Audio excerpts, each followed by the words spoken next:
আর মনটা শান্ত হলো যে আপনাদের সঙ্গে দেখা হলো দুর্গাপূজা উপলক্ষে।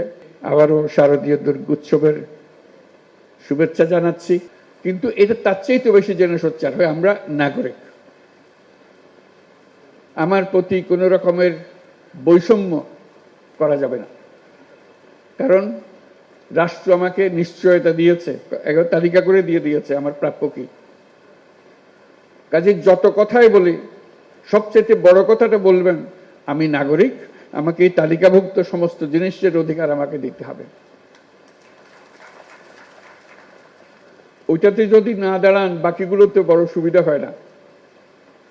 নানা কথার মার পেছে এদিক ওদিক করে ফেলে, এটাতে এদিক ওদিক করার কোনো সুযোগ নেই। কাজে আবারও আহ্বান জানাচ্ছি, আপনাদের যত কথাই বলুন তার মধ্যে বারে বারে বলুন যে আমি এই দেশের নাগরিক, আমার জন্য সংবিধানে দেওয়া সমস্ত নাগরিক অধিকার নিশ্চিত করতে হবে। এই অধিকার, এইসব অধিকার থেকে এখন আমি বঞ্চিত, এগুলো আমাকে দিতে হবে। তখন আপনি সঙ্গী সাথী সবাইকে পাবেন, সারা দেশের মানুষ একসঙ্গে থাকবে, কারণ সবারই একই সমস্যা, তার নাগরিক অধিকার প্রতিষ্ঠা করা। আমরা বারে বারে লাঞ্ছিত হই, অপমানিত হই, আমরা নানা রকমের বৈষম্যের শিকার হই, যেহেতু ওই অধিকারের প্রতি আমাদের নজর নাই বা হতাশ হয়ে গেছি, অধিকারের কথা আর মুখে আসে না। এখন আসতে হবে। আমরা যে নতুন বাংলাদেশের কথা বলছি তার মধ্যে এটা সবচেয়ে গুরুত্বপূর্ণ বিষয়, যে সবাইকে সব নাগরিক অধিকার নিশ্চিত করা, সেটা যেন আমরা করতে পারি। আরেকটা কথা বলেছিলাম, এখানে উল্লেখ হয়েছে যে আমরা নিরাপত্তা বাহিনীর বেষ্টনের মধ্যে আমাদের ধর্ম পালন করতে চাই না। আমরা নাগরিক হিসেবে মুক্তভাবে যার যার ধর্ম পালন করতে চাই, এই অধিকার আমাদের নিশ্চিত করতে হবে। আমরা আইন শৃঙ্খলা বাহিনী, নিরাপত্তা বাহিনী সবার প্রতি ধন্যবাদ জানাই, তারা তাদের ভূমিকা পালন করার জন্য। কিন্তু আমরা এমন একটা দেশ বানাতে চাই যেখানে এরকম নিরাপত্তা বাহিনীর বেষ্টিত হয়ে ধর্ম পালন করে একটা হাস্যকর জিনিস হয়। এটা কি কথা হলো? এটা কোন ধরনের দেশ বানালাম আমরা? এরকম দেশ বানানোর জন্য এত রক্তপাত, এত কিছু হলো, আমরা সেটা চাই না। আমরা সম্পূর্ণ নিরাপত্তার মধ্যে, সম্পূর্ণ বিশ্বাসের মধ্যে আমরা আমাদের যার যার মত, যার যার ধর্ম পালন করতে চাই, এই নিশ্চয়তা আমরা চাই।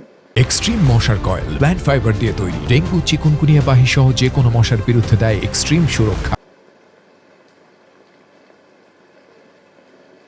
আমরা ঐক্যের কথা বলি,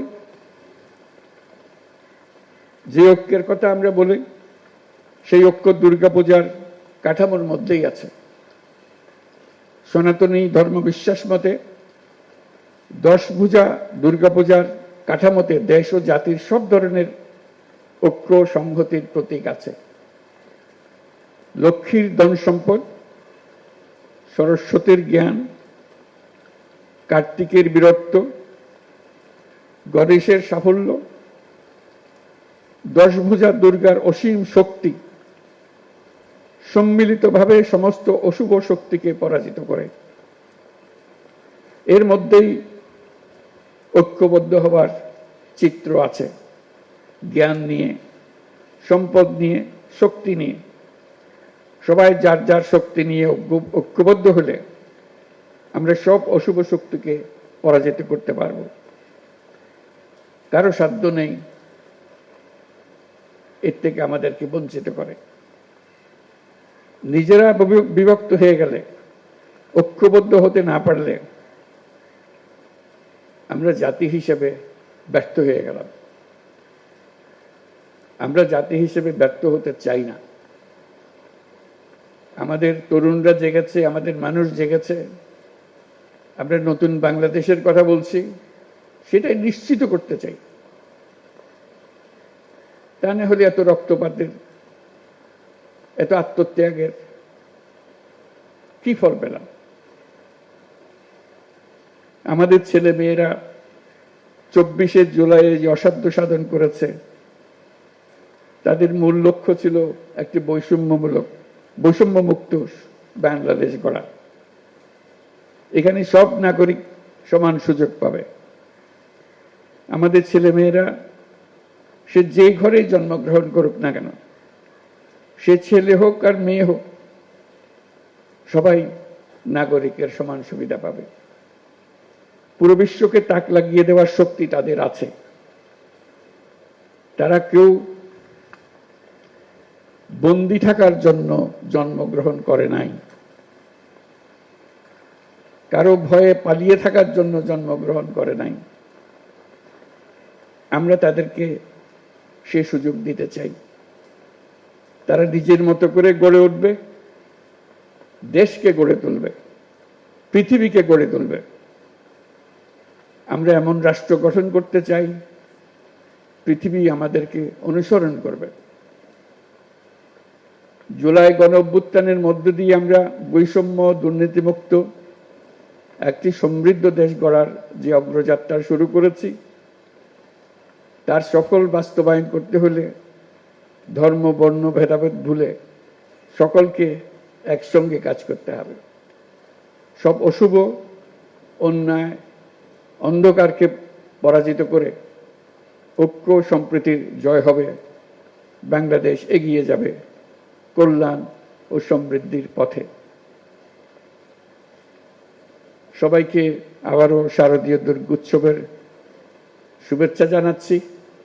এবার মনটা শান্ত হলো যে আপনাদের সঙ্গে দেখা হলো দুর্গাপুজো উপলক্ষে। আপনারা সাক্ষী দেবেন যে আমি হাজির ছিলাম। এখন শান্ত মনে আমি জাতিসংগীত দিকে রওনা হতে পারবো। সবাই দোয়া করবেন, আশীর্বাদ করবেন।